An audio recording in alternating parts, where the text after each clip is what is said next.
يا أيها الذين آمنوا أنفقوا مما رزقناكم আল্লাহ তাআলা ঈমানদার বান্দা বান্দীদেরকে বলেন, হে বিশ্বাসীগণ, আমি তোমাদেরকে যে জীবিকা দান করেছি তার থেকে তোমরা ব্যয় করো।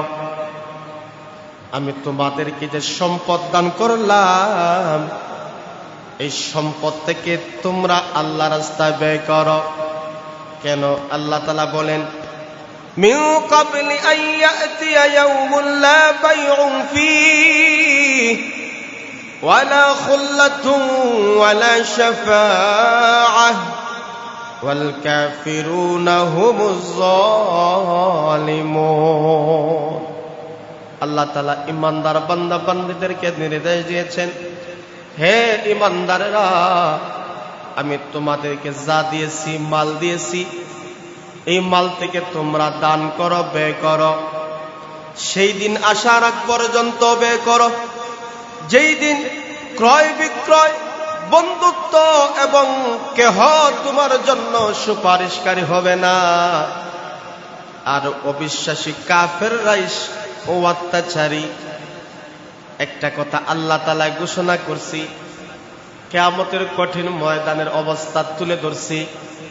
সেই দিন কেউ কারো সাহায্যকারী হবে না, বন্ধু বান্ধব, মা বাবা, ভাই বোন, কেউ কাউকে সাহায্য করবে না।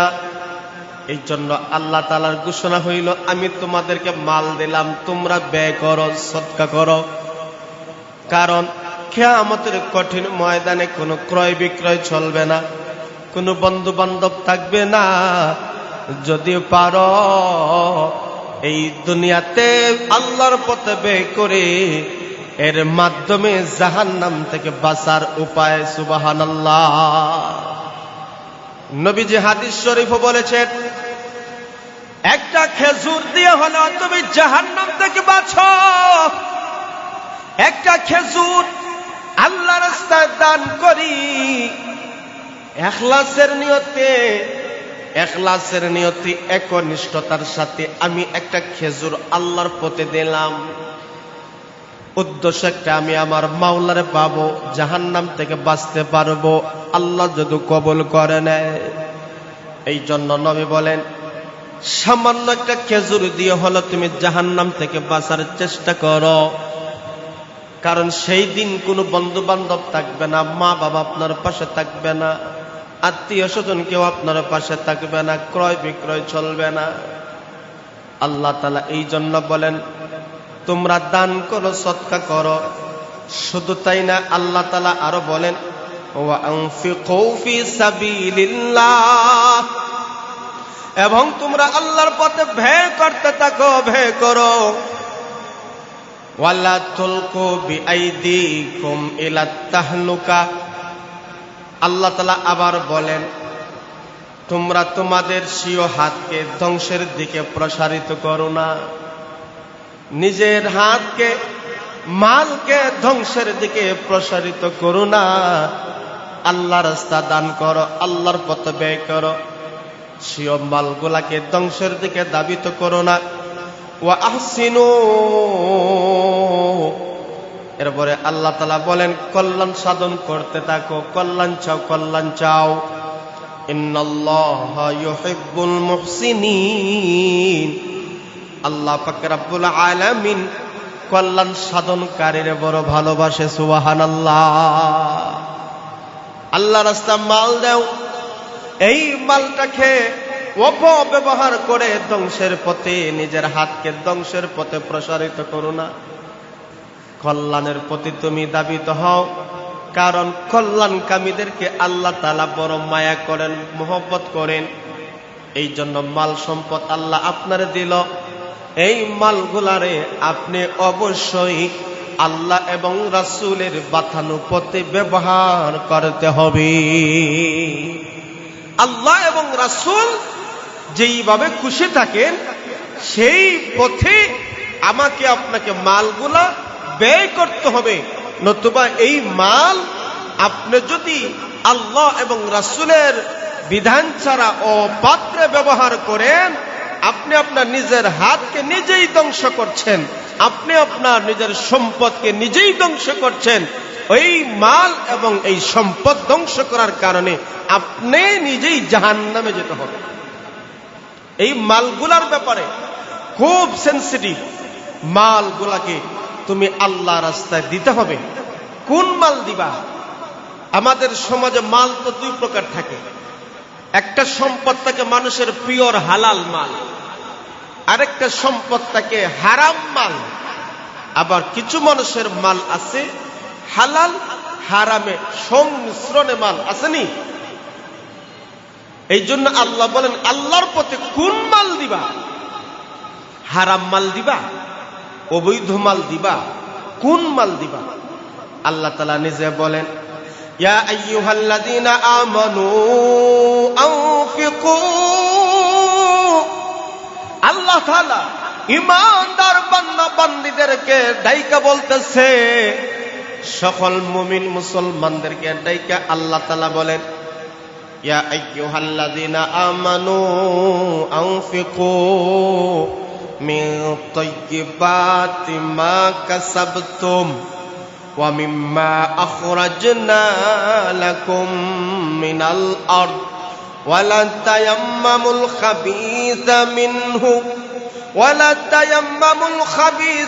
মিনহু তুনফিকুনা ওয়া লাস্তুম বিআখিযিহি ইল্লা আন তুগমিযু ফীহি ওয়া'লামু আন্নাল্লাহা গানিয়্যুন হামিদ।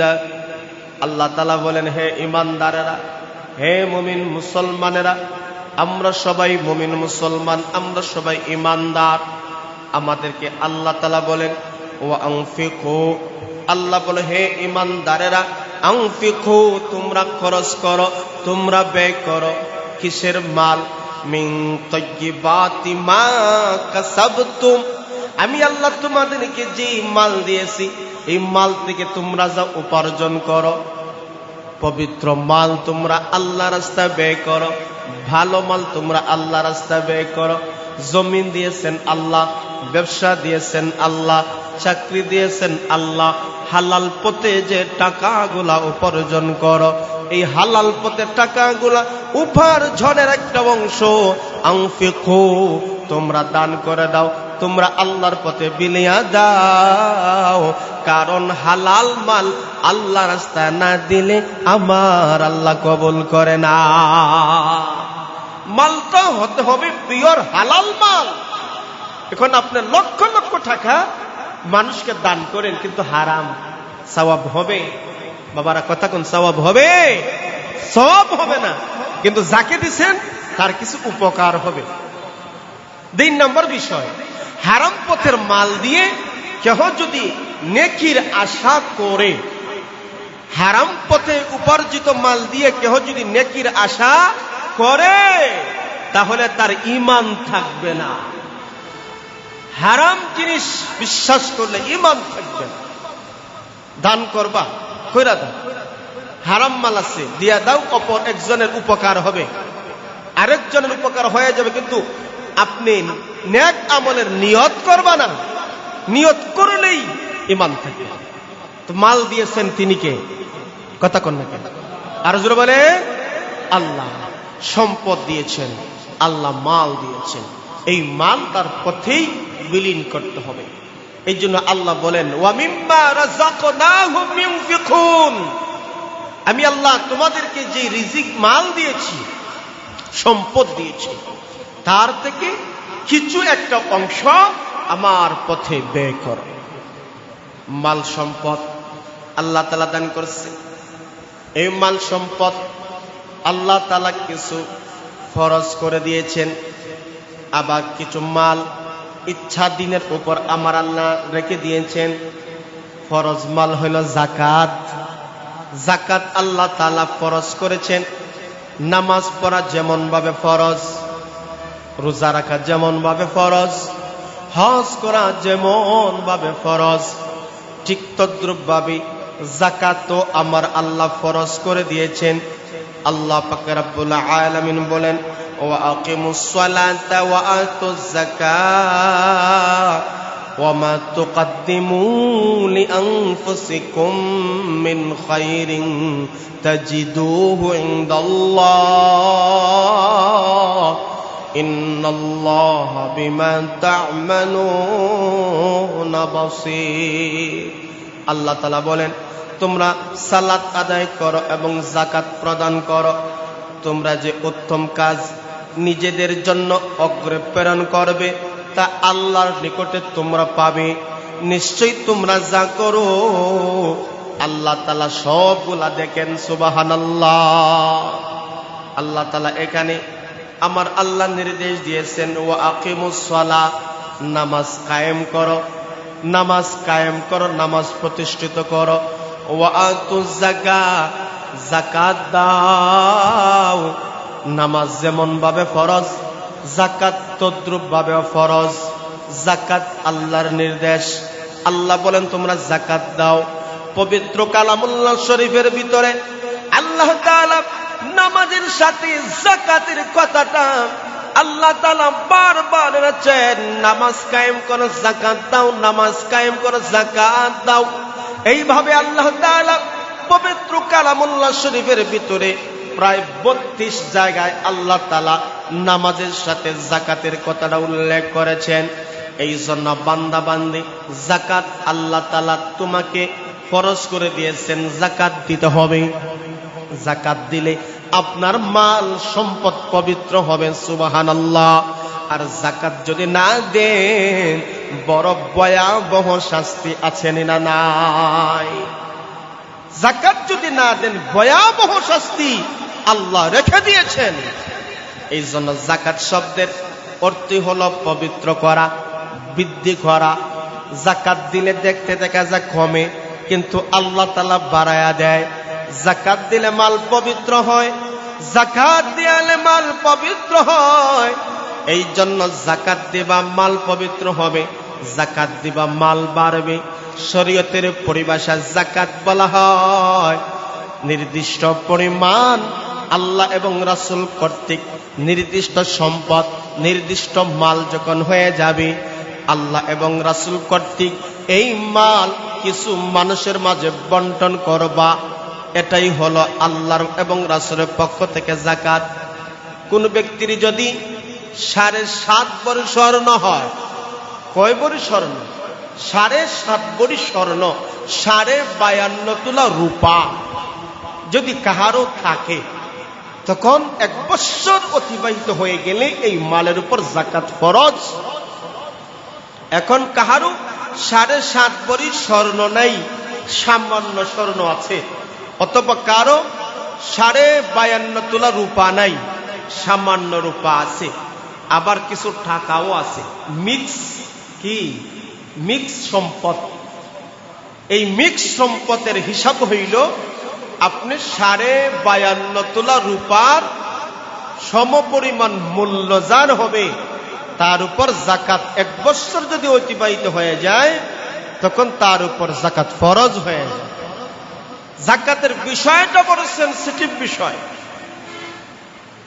এখন 52.৫ তোলা রূপা কথার কথা রূপা কয়েক কোয়ালিটির আছে কিছু আছে দামি কিছু মধ্যম কিছু নিম্ন পর্যায়ে আছেনি যাকাত মানুষের সমাজে দারিদ্রতা মোচনে ইসলামের অন্যতম একটা ভূমিকা হলো যাকাত ধনী যারা আছে সম্পদশালী যারা আছে তারা গরিবকে যদি যাকাত গুলা দেয় তো গরিবের গরাবতি দূর হবে তার অভাব দূর হবে এটা আপনি তার উপর করুণা আপনি তার উপর দয়া করতেছেন তা না এটা তার হক আপনার কাছে আপনার পাওনা আপনি দিবেন সুবহানাল্লাহ বলেন ইসলাম কতটা সহনশীল দিন আপনি মনে করছেন আপনি যাকাত দিতেছেন তার উপর দয়া করতেছেন মায়া করতেছেন করুণা করতেছেন না না কিসের করুণা কিসের দয়া এটা আপনার হক তার উপর আপনার পাওনা আপনি আদায় করতেছেন এখানে কোনো দয়া নাই কোনো করুণা নাই সে গরিব আপনার উপর যাকাত ফরজ তার হক হলো আপনার কাছে আপনি আপনার হকগুলো পালন করতেছেন হক যদি পালন না করেন ময়দানে মাহশরে আল্লাহর কাঠগড়ায় ধরা খেয়ে যাবে। এই জন্য করুণা নয়, আপনি আপনার হক আদায় করতেছেন। যাকাত 52.5 কোটি রূপা পরিমাণ সম্পদ যদি কারো থাকে, অথবা ব্যবসায়িক পণ্য আছে, ব্যবসায়িক মাল, আপনার বিল্ডিং আছে, বিল্ডিং এর মূল্যের উপর যাকাত আসে না, আসে ভাড়ার উপর। মানুষের বিল্ডিং ভাড়া দেয় না, ভাড়ার যে একটা মুনাফা আসে এটার মধ্যে যাকাত আসে। ব্যবসায়িক মিল ফ্যাক্টরি আছে, দোকান আছে, দোকানের মূল্যের উপর আপনার ভাড়া আসে না। আপনার একটা দোকান আছে, কিন্তু এই দোকানের মূল্য যেই পরিমাণ জমি জামার দাম, আপনার 2 ডিসিমিল জায়গা 30 লক্ষ 40 লক্ষ পর্যন্ত হয়ে যায়। হয় কি হয় না? এই জায়গার উপর আসবে না, আসবে কোথায়? ভাড়ার উপরে। আপনি যে ওইখান থেকে একটা প্রতি মাসে ভাড়া পান, ইনকাম পান, ওইখানে ইনকামের উপরে আপনার যাকাত আসবে। যাকাতের হিসাব করলে প্রত্যেক গ্রামে গঞ্জে শহরে বন্দরে শতকরা 80% মানুষের উপর যাকাত ফরজ হয়ে যায়। হিসাব করলে আপনার ব্যবসার দোকান আছে, বিভিন্ন মাল আছে, এই মালের উপরে যাকাত আসবে। এই মালগুলো আপনার হিসাব করতে হবে, কত টাকা মূল্য আপনার দোকানের ভিতরে আছে। জমির মূল্য নয়, ঘরের মূল্য নয়, মালের মূল্য। কিন্তু আরেকটা বিষয়, অনেক সময় আপনার মেশিনারি যন্ত্রপাতি থাকে কি থাকে না, হাতর যারা কোয়া হয় আসেনি, এগুলার উপর আবার যাকাত আসে না। এই মেশিন দামি জিনিস, এটাকে আপনি আপনার যে মেশিনারি জিনিসগুলো আছে এগুলার উপর আসে না, এগুলো আপনার হাতিয়ার। এই জন্য লক্ষ্য করে দেখেন, সমাজে 52.5 তোলা রূপা মূল্য যদি 2000 টাকা করে ধরেন, কয় হাজার? সর্বোচ্চ আরো আছে, নিম্নে তো আরো আছে। 1000 করে ধরলে 1000 বড়ি কি রূপা আছে নি? এখন মনে বাইরে গেছে, রূপার দাম মোটামুটি বাইরে গেছে। একবারে 2000 টাকাও যদি একটা বড়ি ধরেন, নিম্নমানের 2000 টাকা, তাহলে 52.5 তুলি 52,500 টাকা ডাবল করলে কত হয়? 1,04,000 না 5,000? 5,000 টাকা। সহজ হিসাব, 1,10,000 টাকা আপনার কাছে আছে। আপনি 1,10,000 টাকা আপনার ব্যবসার পণ্য আছে, অথবা সম্পদ আপনার অর্থ আছে, মিক্স সম্পদ আছে, আসবাবপত্র, ঘরের ভিতরে আসবাবপত্রে আপনার যাকাত আসবে না।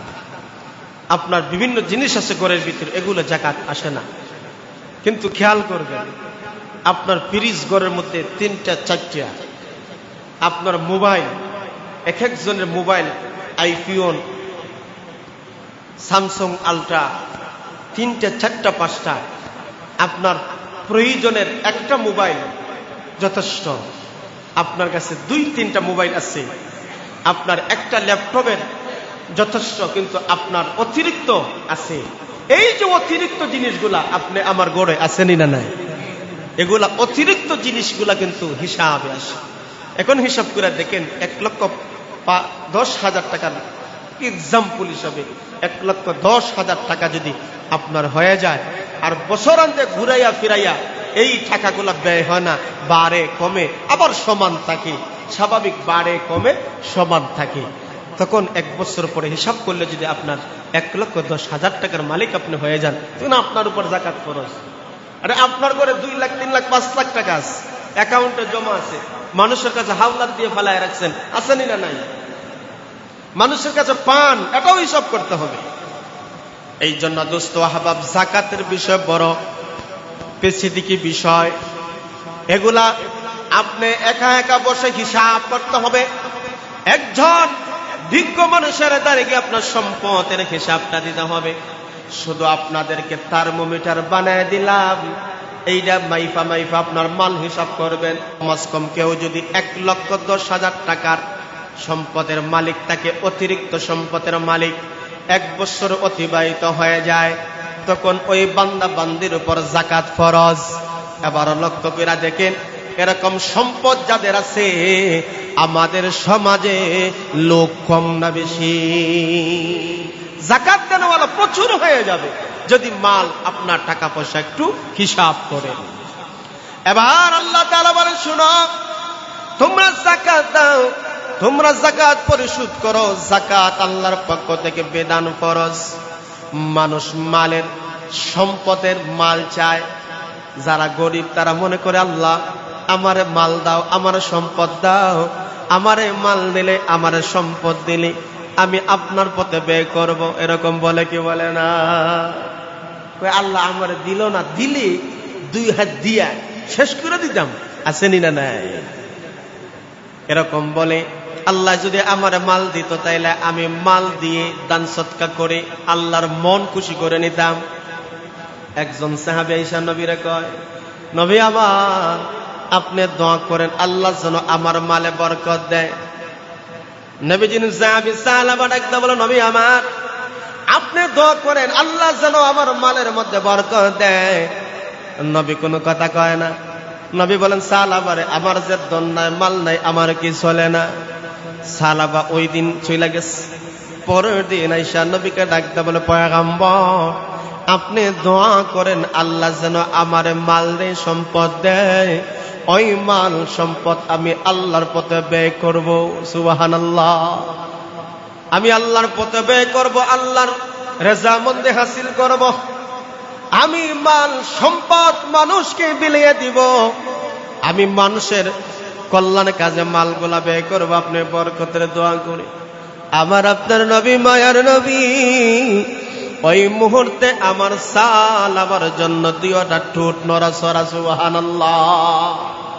আল্লাহ নবী, মায়ার নবী আল্লাহর কাছে দুইটা হাত বাড়ায় দিলেন, জবান খুলে ফেললেন। যেই নবী যার জন্য জবান খুলে ওই লোকটা বড় ভাগ্যবান হয়ে যায়। কথা বলুন ঠিক না ঠিক? আল্লাহ নবীর কাছে দোয়া করলেন আল্লাহর কাছে, গো আল্লাহ, আমার সাহাবা ধন চায়, সম্পদ চায়, আপনি বরকত দেন। আমার নবীর বরকতের দোয়া করেছে, আমার জাল, আমার ভাগ্য পরিবর্তন হয়ে গেছে।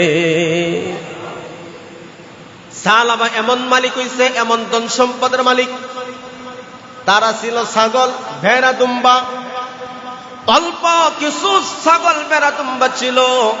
নবীর বরকতে, দুয়ার বদৌলতে এমন পরিমাণ বাড়ছে, মানুষের বছরে একটা দুইটা বাচ্চা। নবীর দোয়ার বরকতে দেখা যায় মাসে, 2 মাসে, 3 মাসের ভিতরে ছাগলের, ভেড়া, দুম্বার বাচ্চা 2-3টা দিয়া দেয়। সুবহানাল্লাহ। দোয়া করছেন কে? রাহমাতুল লিল আলামিনের দোয়া। এমন ভাবে ছাগল গোলা বানছে। এবার তো তার বাড়িতে থাকার জায়গা নাই। ওই হাওর অঞ্চলে গিয়া একটা প্রজেক্ট বানাইছে। প্রজেক্ট বানায়া ওই জায়গাটাকে এমন মালে ধরা দিল। নবী একদিন সালাম ফিরাইয়া ডাকতে কয়, আমার সালাবা কয়, আমার সালাবারে তো নামাজের জামাতের সাথে দেখতে পাই না, আমার সালাবা কয়? সাহাবীরা ডাকতে বলে, পয়গম্বর, সালাবার এমন পরিমাণ মাল সম্পদ হয়েছে, নবী গো 2 ওয়াক্ত ছাড়া আর উপস্থিত হতে পারে না। এমন পর্যায়ে সালাবা চলে গেছে, শুধুমাত্র জুমা আমার পর্যন্ত সালাবা শুধু জুমায় হাজির হয়। 5 ওয়াক্ত নামাজও দুনিয়ার পিছনে ধরার কারণে 5 ওয়াক্ত নামাজে হাজির হতে পারে না। আল্লাহ নবী, মায়ার নবী বলেন, আমার সালাবার এত বস্তুতা, নামাজে হাজির হতে পারে না, শুধুমাত্র জুমার নামাজে হাজির হয়। এমন মানুষ আমাদের সমাজে আছেন না? নাই। আল্লাহর কাছে চাইছি, আল্লাহ দিলে আল্লাহর মন খুশি করে লাগবে, কিন্তু আল্লাহ যখন দিল আল্লাহর বইলা যায়। আসেনি কথা কন? ফরুক করে আল্লাহ তাআলা কুরআনে নাযিল করলেন, হাবিব আমার, আমি যাকাত ফরজ করে দিলাম, যাকাতের মাল কালেকশন করো, এই পরিমাণ কালেকশন করো। নবী সাহাবায়ে কেরামদেরকে, বড় বড় সাহাবী যারা আছে, ধনাঢ্য সাহাবী আছে, তাদের কাছে পাঠাইছেন, সকলের কাছে যাও, যাকাতের মালগুলা কালেকশন করো। উটের মাল, ছাগলের মাল, দুম্বার মাল, পণ্যের মাল তোমরা কালেকশন করো। নবী যখন পাঠায় দিলেন, মদিনার অলিতে গলিতে সাহাবায়ে কেরাম জাকাতের মালগুলা যখন কালেকশন করে সর্বপ্রথম নবীজি বললেন যাইও আমার সাহাবী সালাবার কাছে যাইও, তার সম্পদ বাড়ার আমার একটা কারণ, সেটা হলো আমি আল্লাহর কাছে দোয়া করেছি আমার নাম শুনলি আমার সালাবা অধিক পরিমাণে দিবে তো দিবে, আরো বেশি দান করবে, কারণ আমি নবী তার জন্য দোয়া করেছিলাম। এবার সালাবার যখন নবীজির পাঠানো সাহাবায়ে কেরাম যখন গেলেন, গিয়া বললেন যাকাত ফরজ হয়েছে, তুমি তোমার মালের একটা অংশ আল্লাহর রাস্তায় দিবা। নবী পাঠাইছেন। এবার সালাবা ডাক ডাকা যাও, যাওয়ার সময় আমি তোমার দিমু, আরো তো আছে নিয়ে আসো। সবার কাছে জাকাতের কালেকশন করে করে সালাবার কাছে যখন আসলেন, আয়েশা বললেন আমাদের কালেকশন শেষ, এবার তুমি জাকাত দাও। সালাবা কইল আমি কি রোহিঙ্গা নাকি যে আমি ট্যাক্স দিয়ে থাকবো মদিনায়? আমি মুসলমান, আমি স্থানীয় লোক, জাকাতরে বানাইছে ট্যাক্স। নাউজুবিল্লাহ বলেন না। সাহাবায়ে কেরাম জিহ্বায় কামড় মাইরা দিছে। সালাবা বলে কি জাকাত তো দিলই না, আর উল্টা কথা কয়।